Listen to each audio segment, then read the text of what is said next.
All right, so we were here for halftime. We're here for the roundtable after Here the for show. the post game. Not much has changed. So I am Jonathan Boren. This is Ryan Watson, both hosts of the Coach's Corner podcast. You can catch us live every Tuesday night, live at 8 p.m. Central. We're here to talk post game. It's our Sunday night roundtable brought to you by BroadwaySportsMedia.com.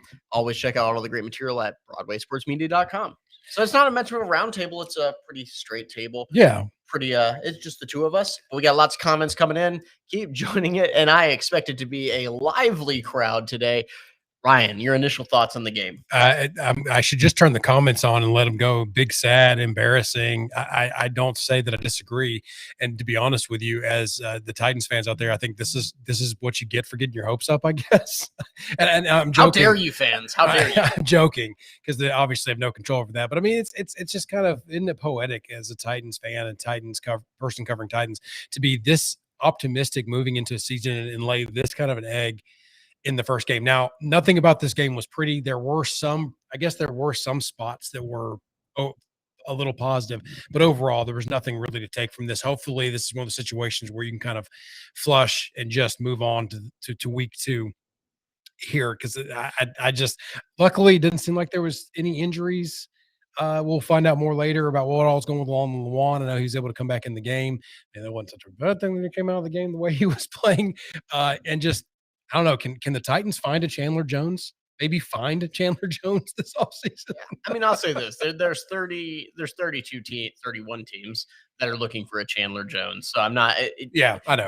But you're hoping that's not the consistent thing that you see from the pass rusher on each team.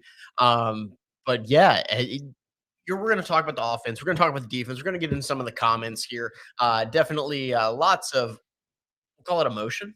Yeah. Coming in here in the comments, but it's something when you talk about the offense. For me, this is the biggest red flag of anything because the Titans have a system set up where you don't feel like the defense doesn't have to carry them to wins. They just need to not lose them games, frankly, like they did last year.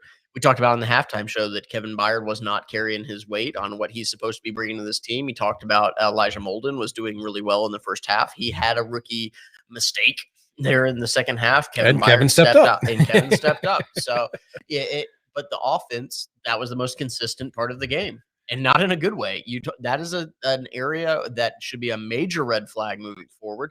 They did not show the running game. You saw some sort of big runs, but the game was kind of already getting away from them. But you talk about, even at the end of last year, you talked about the lack of cohesion in the pass game in a true non-play action pass game, and that showed itself again.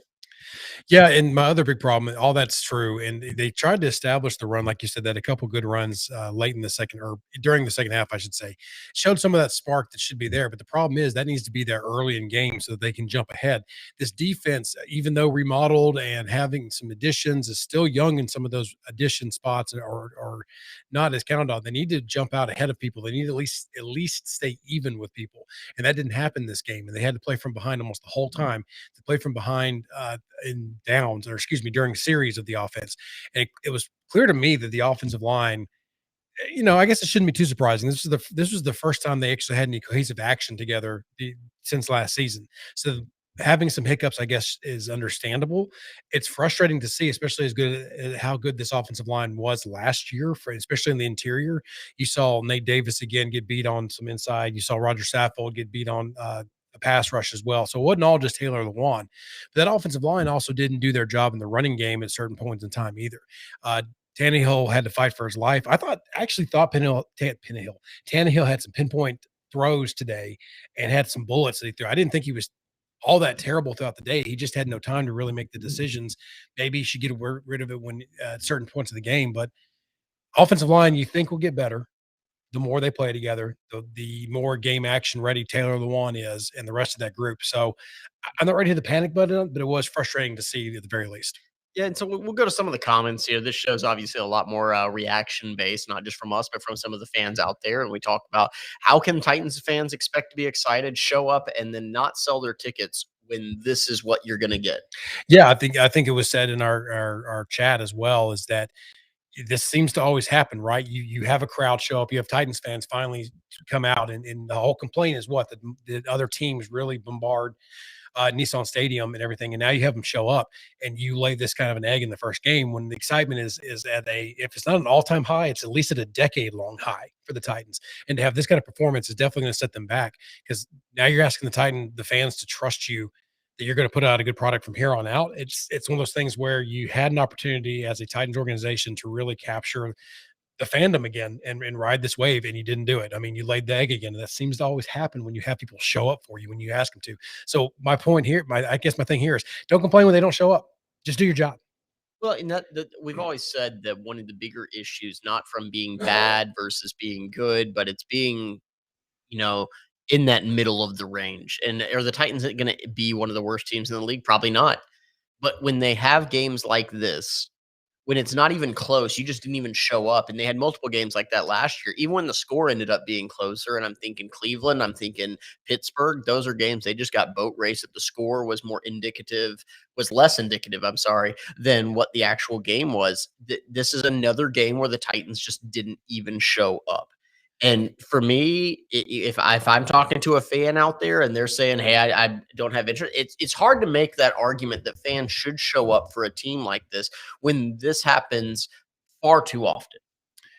Yeah, and it was the same old you thought too, another frustrating part for the fans that were there is you thought that you were gonna see this revamped offense, right?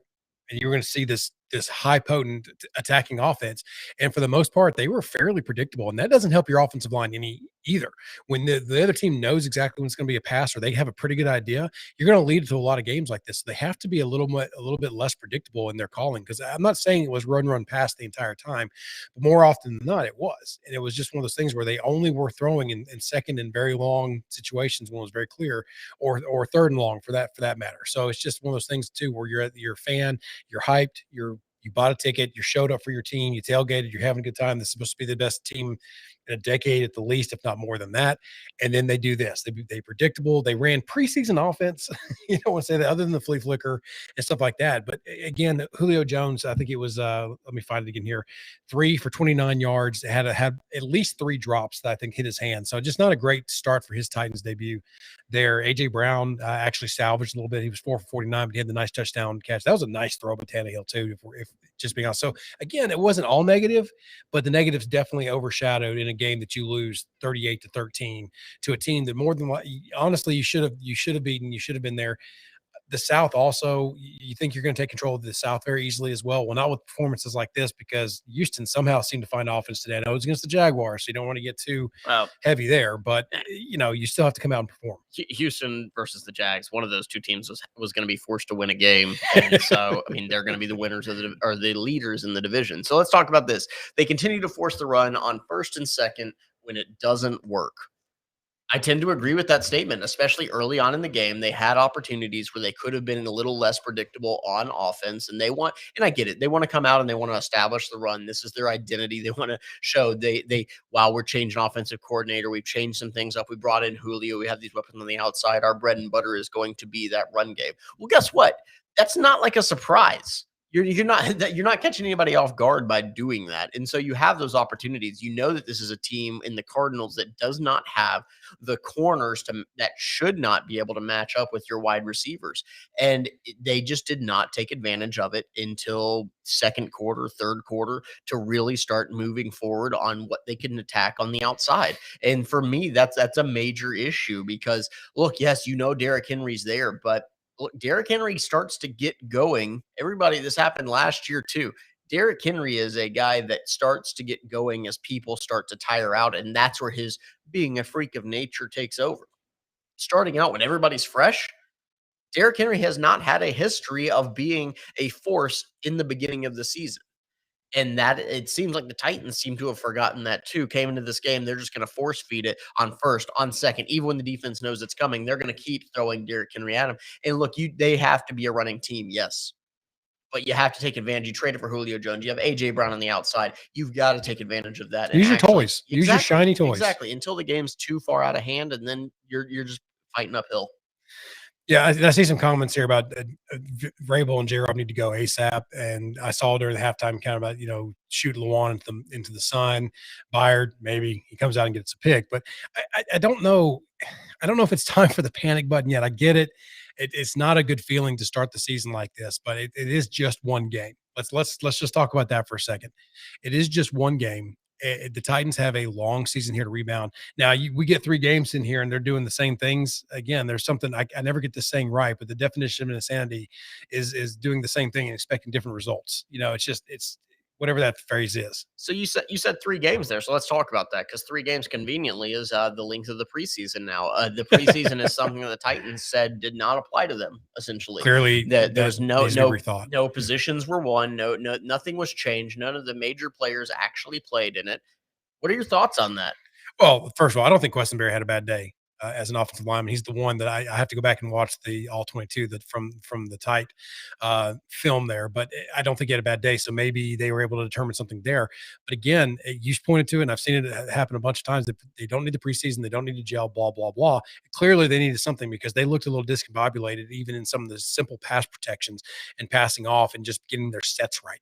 Having that experience of just going through the motions wasn't there because not only do they sit out preseason games, they set out a lot of practices as well. So it's not just the games we're talking about. It was a lot of the reps in practice also. And it's this the NFL. I mean, let's be honest. There's been teams like Kansas City comes to mind. I don't know which season this was, but they started off 0-4, 0-5, and still won the West. So you just have to beat your South opponents, and you have to at the very bare minimum.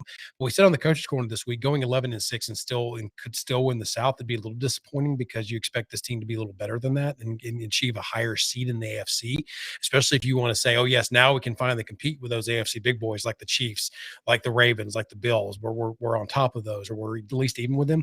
That doesn't seem to be the case here. But again, did they set themselves up by failure by not being ready for their first game, or is this truly who the Titans are? And of course, the only answer to that is going to be time. Time will tell. So let's talk a little bit about the defense because I think I got into it a little bit about I don't think the defense was actually that bad. This was never a Doesn't mean defense. they were great. Yeah, exactly. I don't, but this was never a defense you expected to be great or a defense that you needed to be great based on the team that you had built. You had expected this defense to not lose the game for you.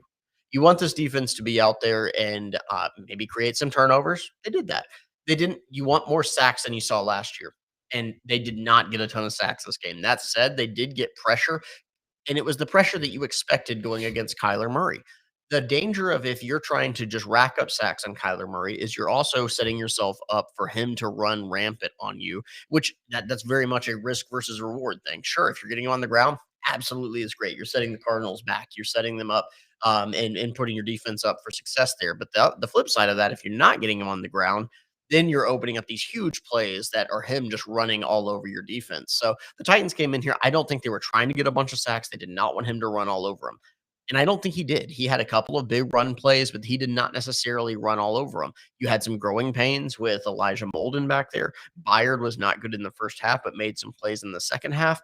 I'm not too upset with this defensive performance, which sounds asinine, right? Given the fact they gave up 38 points. It wasn't all on them though. Exactly. It is very much it's got to be the offense helping the defense, defense helping the offense. It's got to be a situation, and the offense was just overall atrocious today, with not a ton of time of possession, with turnovers giving them negative field position on defense. I just think the defense set up the offense set up a defense consistently Yeah. the entire day for failure. I don't know a whole lot of NFL. I don't know a whole lot of NFL defenses that can compete when their offense did what they did today with the 3 turnovers, not producing multiple first downs in a row, staying on the field or not staying on the field for their defense. So maybe the Bucks could survive, but they're super talented right now, and this Tennessee Titans defense is not that elite level, not now. And these young guys are going to need seasons to get there. So it's again, it's not all on the defense. You would have liked to have seen a little more contained, maybe when they had their chances to get after Kyler and had him scrambling, maybe get him down there. But again, he made plays. This is one of those you got to tip your cap to Kyler Murray days. I mean, you knew he's capable of having those games. I mean, as much those other shows here, there's other articles have been written that doesn't think too highly of Kyler Murray. He can really pull some rabbits out of his hat here and play the quarterback position. He can come up with some throws and plays and create for his own. So I mean, that's gonna be tough on any defense. I don't care who they are. So it's not all on the defense for sure. Well, let's just to kind of finish up on Kyler Murray. Look, when you're in week one everybody's fresh. One of the knocks on Kyler Murray is his size. And as the season wears on, is he a guy that can hold up for an entire season? That's not something you have to really worry about in week one, and the Titans got the brunt of him. Kyler Murray is a great player, and if he can stay healthy, he's going to be great and going to carry that team a long ways. So we'll see how far he can stay healthy into the season. One thing I want to get to here from Titan fan on Periscope is Kevin Byard continues to get killed by wide receivers. And I don't necessarily disagree with that. This is a team that needs to be able to adjust and make sure that we talk about football being a game of matchups. And if you're consistently getting safeties, and Kevin Byard, I still think is a very good safety, but if you're consistently getting your safeties matched up on wide receivers out there, there's not a whole lot of safeties out there that are going to be able to win those matchups. And so, yes, it is an issue with Kevin Byard, but I also think it is an issue with what the Titans coaching staff think Kevin Byard is. Yeah. And they need to come to grips with the fact that he is a safety. He's not a guy that you can match up consistently with wide receivers. To that point, his interception was while covering a tight end. Exactly. So yeah, It's not a coincidence. maybe some truth to this. I mean, but that's all scheme, right? He needs to be able to play with his strengths, and he can produce for you. But you've got to find other answers for the other positions. There were a couple plays when the Titans run offense where I said that, hey, they've got Derrick Henry split out wide, and that's a you. And then the Chiefs had a corner on Derrick Henry, and I said that's wasted. Cardinals. The Chiefs game's in the background. Please forgive him. Apologies. Yes, Cardinals.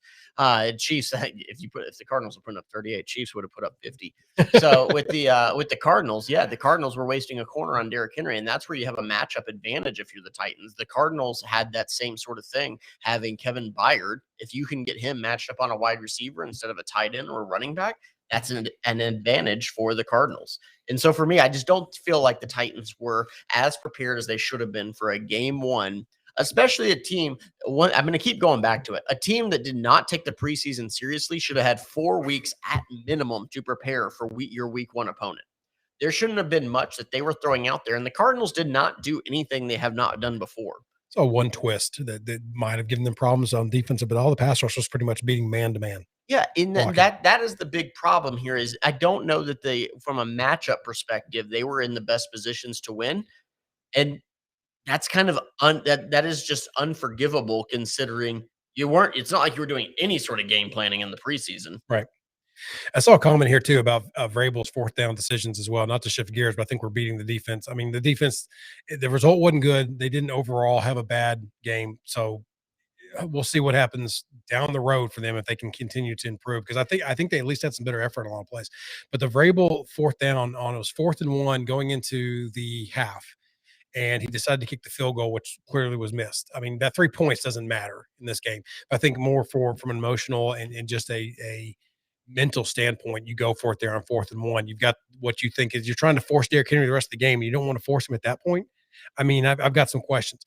And also, let's go back to just talking about fourth down, the decision to fake the punt from your own. I'm going to get this wrong, but it was like around your own 30, 20 something. It was a very short field if you don't get it. What are your feelings now on Vrabel if they don't get that? If that pass somehow gets knocked down because it was close. I mean, the result is what the result is, right? I mean, so you forget about it. But again, that was a dicey decision in your own side of the field to go for it there. Yeah, the fake punt, I don't necessarily hate. Ultimately, I generally am going to side on just keep your offense out there on Sure, fourth down to run in sure. there. But in that situation, I thought they did a good blend. And my kind of measurement for that is, did I expect it? Am I sitting there saying this is an opportunity for a fake punt? If I'm saying that, it's not a good time for a fake punt.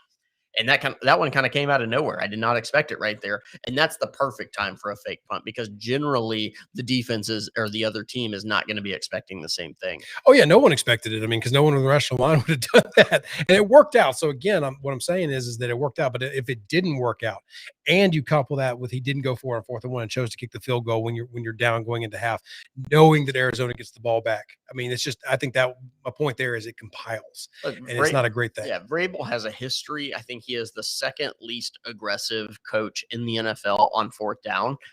And for me, as a stats guy, as an analytics guy, I can't necessarily defend that in any way, shape, or form.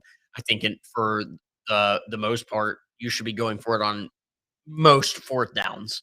I think the stats generally back that up, especially if you're supposed to have a good offense. So in that Supposed to. situation, you're just not read the room, guy. Yeah. Like, just read the room. Yeah. You need to understand that you're going to need more points than that. 3 points, while great in a close game, you need to understand in that situation, you have to go for it. Especially with Arizona getting that ball first in the second. Now, granted, they get the pick of that first drive. But just imagine if you got that touchdown, then that pick, then you were able to drive and score the touchdown. Now it's I can't do math right now, but you're 14 points closer instead of 7 points closer, and it's a little different game at that point. Maybe you put some more pressure on Arizona. Maybe they make a mistake. Maybe they're not free to just make these plays pulling it out of their tail like they were doing. Like it was Well, again, tip your cap on those because there was a bunch of those like, well, I don't know what the Titans much more the Titans could have done on that play. I mean, and ultimately, if you're willing to try and roll the dice to steal a possession in your own territory, you're not willing to do it in the opponent's territory with one That's that yard to go. that's my point. Like it's kind Exactly. it's head scratching to me that you're willing to do it in yours, but not willing to do it going into the half when really they're probably just taking a knee if you don't get it there. You know, Yep. but that's again, I don't think it's time to shoot Vrabel and J Rob into the sun. We got to give this some more time. Seahawks at Seahawks coming up next for the Titans. And you at one point in time I said you have to establish the run at this point in time in the game, at least get some confidence going this for week 2, but don't get anyone injured. I think we had a couple of texts from a friend of ours saying, pull all the starters, don't do anything, don't get anybody hurt. And they ended up doing that. They ended up pulling a lot of the starters, not towards the end of the game. But again, you kind of have to look forward, make sure that this doesn't carry over into week 2. Make sure that this bleakness doesn't carry over because then that's when it starts to creep in. And when you really start to have a bad season, you got to really start to focus up now and get this first one under your belt. Forget about it, review your mistakes, and then move forward. Yeah, it's one of those. It is just week one. This doesn't define an entire season for any team. Had they come out here and won by 40 points, it doesn't mean they're winning the Super Bowl. So it's all about building upon it. You don't want to put yourself in a huge hole. The fact that the rest of the division is outside of one team is has the same record as you. I still think the Titans end up winning this division. There's too much talent on that team for them not to turn this around.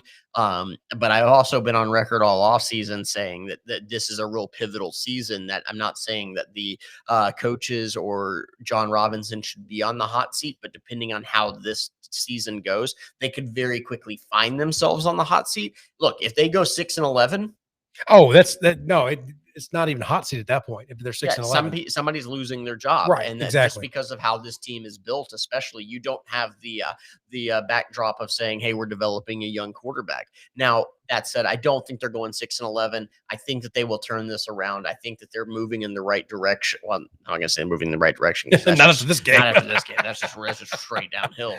But I do think this is a team that's going to compete for the division, and ultimately, I think they will be a competitor in the AFC. But it's hard to say that after this game because it has just been so bad. So let's talk about what we're going to see out of Seattle. When you talk about the game of matchups, when you talk about what you saw with them matching up against Kyler Murray, I think there's going to be some similarities there. I think it's going to be a lot of Russell Wilson running around back there. And really, the difference is I think the Titans are just going to be in a better spot from a practice perspective and having some of that cohesion as a team down on offense to be a better matchup with Seattle. But ultimately, you're not going to change your game plan up a ton. You're not going to overcommit to Russell Wilson. But Russell Wilson, as great as he is not the same athlete that Kyler Murray is at quarterback. No, but this is also they put it to the Indianapolis Colts today, and think what you will about them. They still have a pretty decent defense and a little some unknowns on offense and injuries and everything like that. That's still a pretty good defense that he was able to throw 4 touchdowns against, 250 plus yards against them today. And I think though as a team they rushed for 140, so very similar stat line to what the Cardinals were able to do against the Titans. And so it's still Russell Wilson. He's still going to be able to make plays. He's got a little bit of that he was the original Kyler Murray. What I mean by that is that he was the original able to make plays happen, extend plays, be able to throw downfield and just make things happen. And he's still got a lot of that in him. So he's still very dangerous, and he's still one of the, I would say he's in that upper echelon of quarterbacks in this league. So it's not going to get any easier from that perspective. What the Titans have to do is have to control the game a little more with their offense, and I don't necessarily mean run it all the time because again that would go against what we've been saying as far as getting their receivers involved. But they have to be more efficient on offense to give their defense some time off to get off the field and to be able to shoot their shot when they are in the field, not have to be always scrambling, always playing with short fields, always playing from behind. Yeah, and look, again, Russell Wilson is a guy that yes, he can scramble around and buy time. He absolutely can do that, and he can even pick up yards with his legs. You're not worried about him breaking out for a 60-yard run if he gets into the open field and Sure, sure, outrunning sure. your That's the defense, big which is difference. going to change some things, Mhm. especially how you rush him. Um, you can commit a little bit more to get him on the ground. Yeah, so there's gonna be some differences there for sure, but that the offense operates a little differently where Kyler tends to be given a little bit free leash to do those things, and he can operate on that. Russell Wilson's a lot better in the pocket, in my opinion, and Oh, for can be sure. dangerous. That's my point is I still think he's gonna be just as efficient and dangerous from how he lives in his game. He can still make things happen. He can still, when stuff breaks down, make things happen, I guess is what I'm saying. So Well, that's all my point yeah, is. essentially with Kyler Murray, your big issue by not getting him on the ground is he is capable of buying enough time back there and what I call playing backyard football. He's the best in the NFL at doing that. With Russell Wilson, he can do some of that, but he's going to hit things a lot on schedule in the pass game, and it's going to really test those corners. I thought I saw a lot of good things out of the corners today, score notwithstanding. I think that there's a lot of potential for them to keep building on that. But next week's going to really put that to the test. Less than this, no corner is going to be able to cover a quarterback that can run around and buy time. And again, week one is always, for the extent of his career, going to be the game that sets up best for Kyler Murray because he doesn't have to worry about has he been beaten down as a 5'2" quarterback. Yeah, I mean, I think he's injured like 5'6". That was he does, but he can use those little legs. But injuries will slow him down. They'll be a much different team if the Titans were to play them again. That they'd be a much different team later in the season because he takes a lot of. And that's the thing too. You saw it today too. He took some weird slides because I don't think he doesn't want to slide. he doesn't want to slide, so he gets caught up in between. Takes Yep. these halflings. He's going to end up tearing his ACL at some point in time doing this half in between stuff. So that'd be a different team. Seattle Seahawks are a much different team as well. They run it a little differently. They have Chris Carson there, so the Titans have to be a little more efficient on offense. Like we keep saying, that's going to be the key because the defense is going to be what the defense is, right? For the Titans and for them to have any kind of chance to grow and improve, the offense is going to give them a better chance than what they did today. So they have to be more efficient when they come out there. And Henry, the offensive line. I'm not even put on Henry. The offensive line has to block better for this team to get better. Teams can go 6-0 and still not make the playoffs. Teams can go 0-4 and still make the playoffs. So it's not over yet, but we've got to see some changes and some big improvements from the offensive line and the little technique things in this game for me to have confidence back in this team where it was maybe 2 weeks ago, 3 weeks ago. I mean, this is a team that built that right tackle could be a question. You did. This is a team that did not come into this season expecting left tackle to be an issue. No, it's frustrating. And again, I'm not going to make excuses for Taylor Lewan, but it was clear that the injury rust was there. At the very least, it was clear that he wasn't Taylor Lewan. So either he's still dealing with some knee stuff that he's not owning up to, or he's just got to shake some major rust off. Gosh, that's just the theme of our halftime show and our Rust, rust, rust, rust. rust, rust, rust. So I'm not ready to give up on Taylor Lewan yet. I'm not ready to give up on this Titans team yet. There's a lot Coaching of people staff, ready to nothing. give up Well, in the chat. and that's fine because again, you can't have this much expectation then lay this kind of an egg. So I think it's fair for them to have that emotion. I really do. I'm just saying that I wouldn't I just hang with them. Don't give up on them yet. If they do this again next week, I'll be a little bit more towards that mean. And then if it does 3 weeks in a row, then I'm gonna go, okay, this is not the team we thought it was.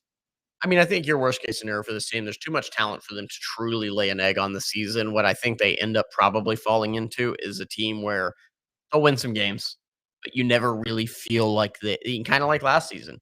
You never really feel like they are a competitor for the Super Bowl, and you're just Yep. delaying the inevitable. Yeah, I think that's the big change now. Is now my mindset is that okay, I still think they can be a good team, but again, the ultimate goal is Super Bowl. Now I'm even less likely to think that they can compete for one based on this performance. But again, it's one performance.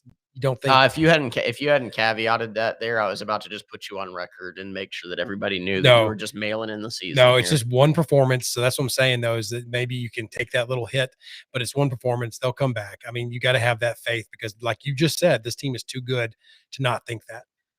Gotta get Julio Jones started, though. Yeah, and he's got to catch the balls. Yeah, there were catches there that were absolutely tough The catches, interception was not on Ryan Tannehill. but again, with Julio Jones, that bar's gotta be higher. Yeah, it does.